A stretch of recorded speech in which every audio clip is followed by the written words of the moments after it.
Hello, everyone, and welcome back to Building a City in Minecraft. This is episode 7, in fact. Wow, 7.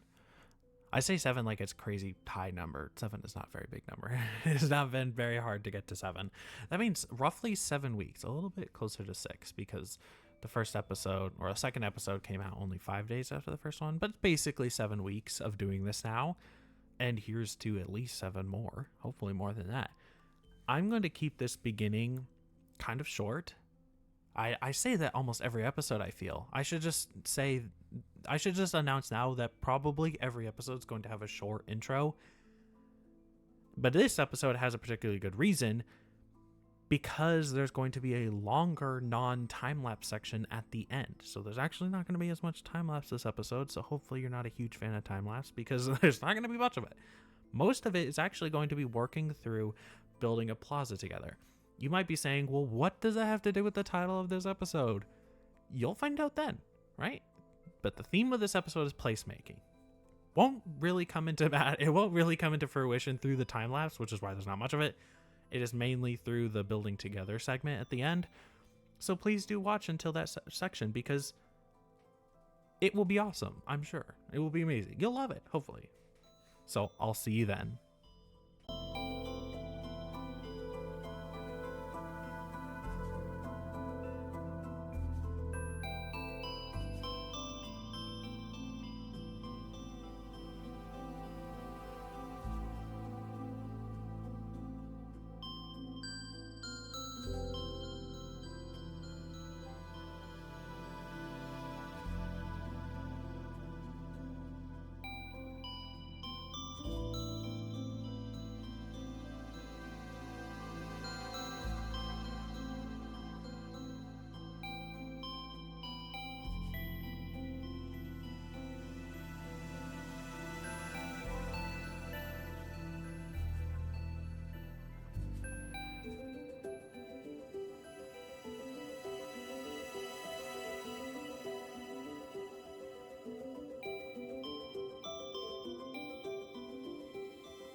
So, for this episode, I wanted to do something a little different for this not in person, but non time lapse section of the video. And I want to talk a little bit about city planning and some aspects of it for this build that we're going to do together. Today we're going to be doing another plaza together, but this one I want to get more specific on why this should be a plaza here and that kind of a thing. And by the title of this episode, you know that this episode is about placemaking, right? Placemaking is the process of creating quality places that people want to live, work, play, and learn in. And usually when you're trying to do placemaking, when you're doing city planning and you're trying to plan out what am I doing in this space or what should exist here, you work with communities, you work with businesses, you work with people from that area and people that are going to be traveling to that area to try to figure out how you can best serve everyone's needs in that moment, right? So how would we do that in a Minecraft city, right? This is a fictional city. No one lives here. There aren't communities to work with. It's just me, myself, and I. But I have to think about, okay, well, what are the communities that would be here? Well, there's a lot of office buildings around this plaza, right? A lot. Most of these are office buildings. Some might be more residential towers and that kind of a thing, but most of it is office space. So you have to think, okay, well, it's office space. When people work offices, it's 9 to 5 jobs. They're coming in the morning, they have a lunch break, and then they're leaving in the afternoon, right? So they need access to public transportation. We got that right here, right? We have our tram network that comes right next to this plaza, coincidentally. So theoretically, there should be a stop here. So we're going to add in a figurative stop that could be here by extending out the sidewalk.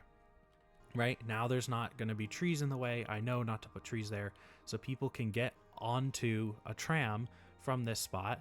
And we're actually going to do the same on the other side here very quickly. And do that. Yeah, extend this out a little bit more here. So we don't need it to be this large. In fact, I think we'll do it one more here, or 2. Is that equal? I think so. And we'll extend this side about a couple too. Okay, so we have connectivity, right? So now people who don't live in this area, which there aren't probably going to be very many, right? Most people coming to these offices are probably traveling from other parts of the city to get here. So now they can. But how are they going to get to their businesses, right? We're going to need walking space. So we've got to start filling this in with a plaza. Lodestone. 100. I think that should be plenty. Yes. Okay. I'm not completely sold on the lodestones for the base, but I think I like it. Now, this might look like really bad and bland because it's just one block everywhere now, but we're going to get to working on this. We also have to think about that connectivity, right?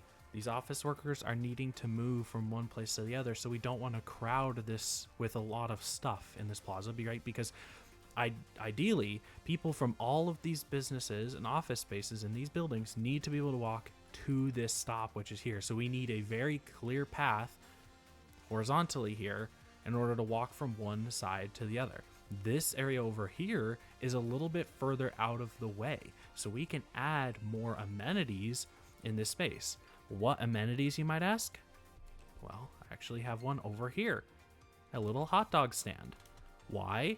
Well, they're office workers, right? They need lunch. They need somewhere to get lunch, and they need it theoretically nearby their office.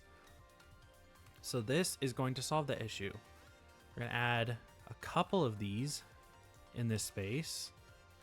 Now, this is a design I had from my old world. I don't know how much I love it.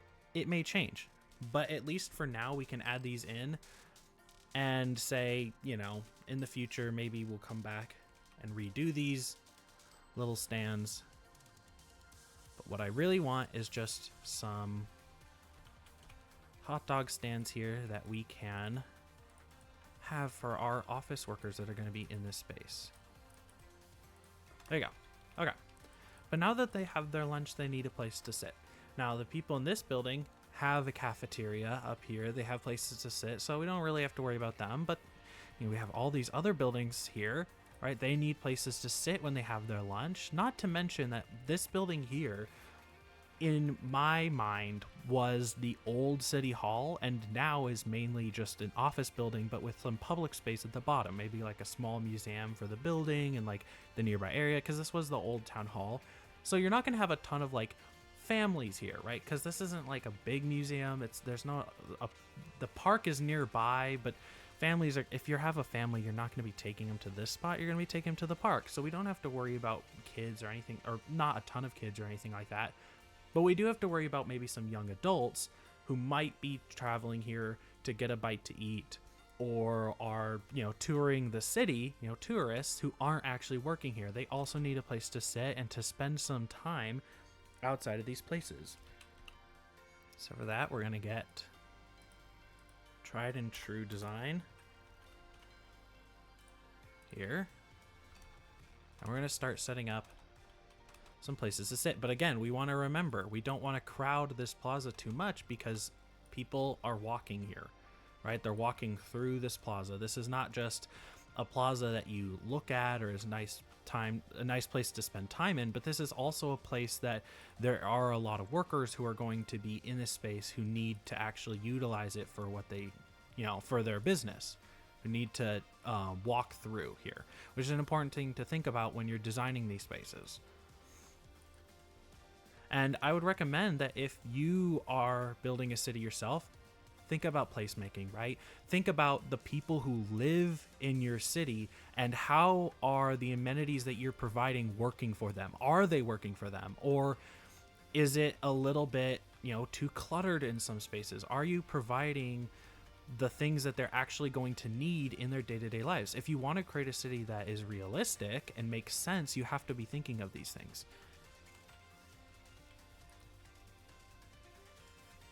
Okay. Now you might be wondering why this space is here. Well, I'm thinking I'm going to actually remove this table here and provide a little bit of walking space in between some of these like islands of tables here. I'm wondering if I can even move this table a little bit this way. No, that's fine. I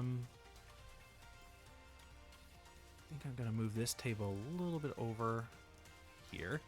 Now, the next thing we're going to want to think about is this area is very devoid of life, right? It is very stark and paved. So I do want to add some planting in, but again, we have to think about connectivity, right? People need to be able to travel through here to get from one side to the other, to get from all of these businesses. So our planting needs to be good, but minimal, right? We need to think about that. So we're going to go through, and I actually don't know exactly what I'm going to do here, but I'm thinking islands, right? Because you don't want, if I were to go through a line, even if I just did one line all the way across, now you have the issue of what if you're on this side and you want to go over there, right? You have to go all the way around. Or what if you're in one of these businesses and you want to get over there to the hot dog stands or pretzels or whatever they are, you'd have to walk all the way around. So you have to have lots of this perpendicular connectivity as well. So I'm thinking we're going to do little islands. The next thought I have is this a structured space, right? Are we doing squares, or is this a flowing space? Do we want like little islands that are kind of dotted through? The little islands might actually provide some interest to this space. So I'm thinking what I'm going to do is I'm going to cut away. I'm going to do little islands, and I'll show you what I mean when I come back.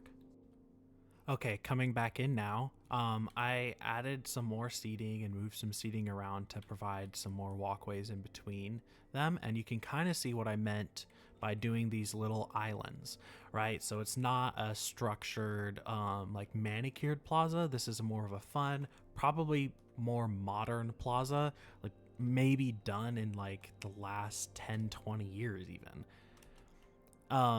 Obviously, we're not just going to leave it as plain grass, because as nice as the grass is, it's a little bland. So the next thing we're going to do is we are going to add in some shrubs. And I'm thinking I'm going to add some borders around here. And then we're going to add some trees in to fill up the gaps in the center.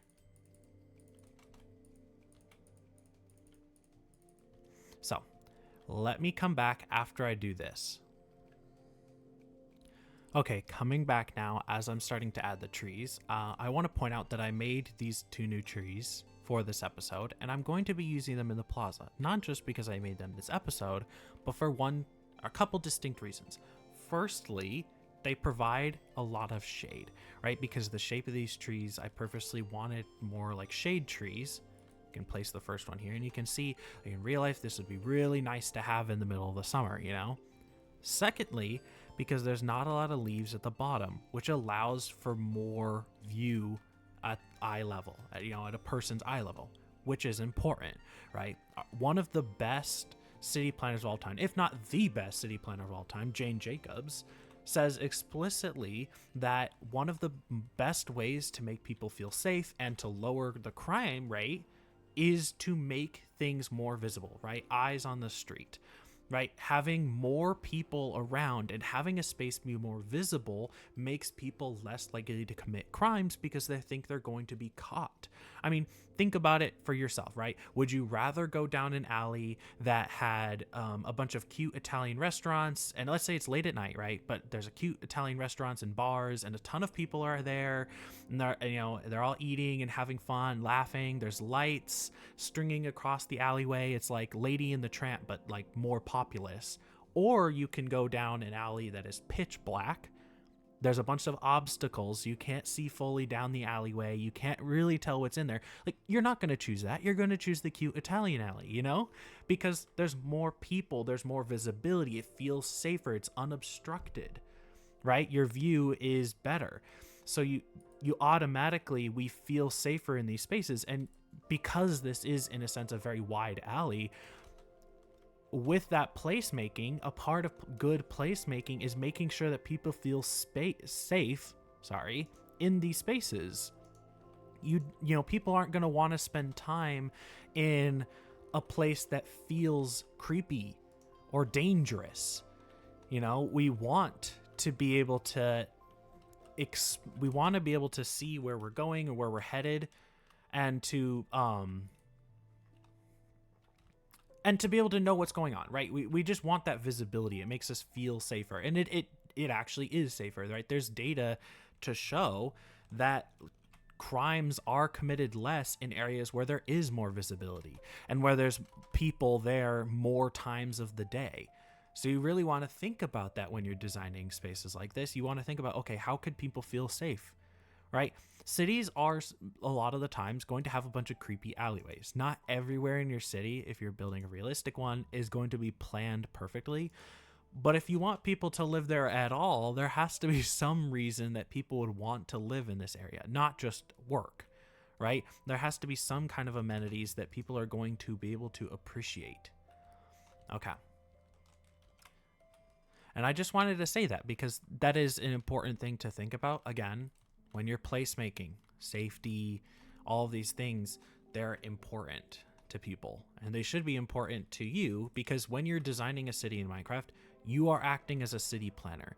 Yes, you're designing the buildings themselves, so you're part-time architect too, but if you want to create a city that makes sense and feels real rather than something that feels like it's Minecraft or a video game, you have to bring in some of those city planning ideas. And I would recommend, if you're building a city in Minecraft, do research, right? Look up plans for cities, whether it be a modern city or an old city, right? There's a lot of plans and a lot of research that you could do. And obviously I know that doesn't necessarily sound like a lot of fun, but if you really want a good idea on how to design well thought out cities, honestly, just read Jaden Jacobs' Life and Death of Great American Cities. It's an amazing book.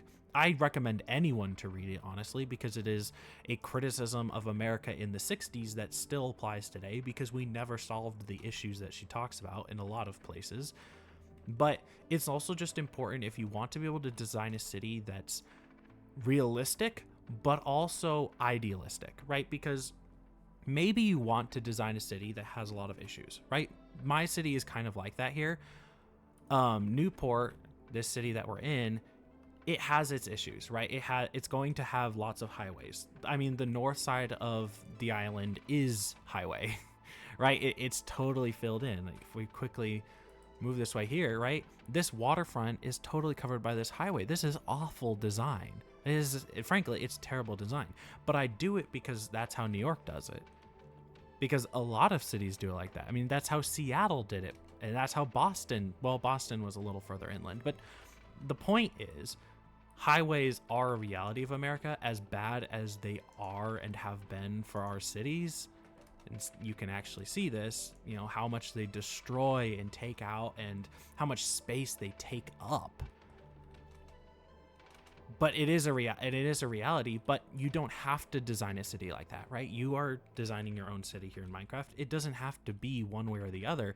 You get to choose what you want for that space, right? Do you want a more idealistic city, or do you want something with issues, right? Because like I'm saying, Newport has issues, but it's also a bit idealistic. I add a lot of street trees, way more than that's realistic for an American city.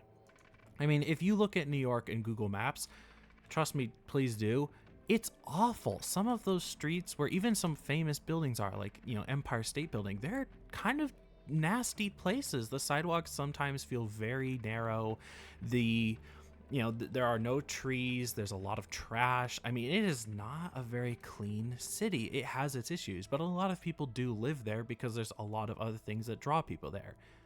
I'm trying to take a city that I like, which is a city that is very green, very at least moderately walkable, has good transit, right? My city has a tram line instead of a metro, and arguably metros are probably better for traffic, but I like trams, so I do trams. And I can come up with reasons for having trams rather than a metro, and you can do the same, right? Ultimately, there's a lot of wiggle room when it comes to cities.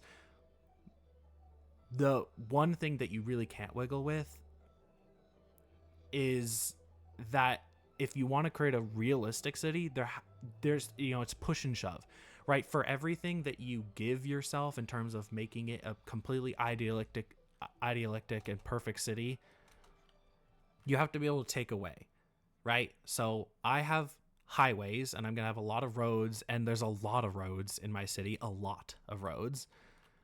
So I give myself trees, I give myself that. But I also have to realize that some streets aren't going to have trees, like over here, right? I've removed the grass from this street because this street is not going to have trees. Now I'm going to have to come back and redecorate this space because it's just bland and looks bad, but I'm not adding trees here. Whereas there is going to be trees on this side street here, and obviously we just added all these trees, and look at how good that looks. Right? They wiggle back and forth slightly with the different islands. And when you look at down here, right, the visibility isn't hurt too much. You can still see where you're trying to go. There's still a lot of access, and you're not going to get confused easily because the islands are relatively small. So even if you can't necessarily see with these bushes, like where the next entrance is, you don't have to go very far forward or back to get to one, which is important. Again, connectivity, very, very important. But it also is providing that shade. In the summer, this would be a great place to sit down, which is the next thing I want to get into. We need benches, right? We have this seating here, but people are going to want to sit next to some of these spaces here, right? Next to some of these businesses, and people watch. So we're going to place some benches around here, not a ton, but just some in these spaces to try to give you a place that you could sit and rest. Maybe you don't want to sit at a table while you're eating lunch. Maybe you just want to spend some time under the shade of these trees. It can get really hot in the summer in the East Coast. I mean, in most places it does, That is typically how summer works. And you just want to think about that, right? Where are people going to spend their time? And obviously, your plaza isn't necessarily going to look like mine, and it probably shouldn't, because I imagine if you're building your own city, you're going to have different things to worry about, right? If there were more kids in this plaza, like let's say there was a school nearby, or, some kind of park or playground that schools would take advantage of, you have to think like, okay, well, what do kids need? What do families need? Well, you're probably going to want a playground. Well, if you have a playground, where are the parents going to go? Where are the grandparents going to go, right? They need a place to sit. And I often think of Walt Disney Imagineering, the company, but also Imagineering, the show on Disney Plus. Recommend watching that too. And when they're talking about designing Shanghai Disneyland, they talk about 4-2-1 with their with their central plaza in that theme park, and meaning 4 grandparents, 2 parents, 1 kid. Obviously, that's because in China, they have, or at least they had, I don't know if they still have it, but they had the 1 child policy. You could only have 1 kid. But the point is, in America, you have to think about something similar, right? You're going to have grandparents, parents, and kids when you have family spaces. So you have to think about, okay, well, grandparents, they need to sit down, right? They're a bit older. They need places to sit. So you're going to have benches. Kids don't necessarily need a ton of bench space, but grandparents and parents certainly do. You have to think, okay, pregnant mothers. What if you have a pregnant mother with an infant? How is she going to get a stroller around? So you can't have gravel paths everywhere. Some things need to be paved because strollers, it's kind of hard to get those over gravel paths. Do you have a lot of bicyclists in your city? Again, gravel paths are hard to navigate. You might want some paved pathways, and you might want to separate them from your streets, because if you have a lot of bicyclists, it's safer for them to be separated from car lanes and to have, and protected bike lanes too. Also important.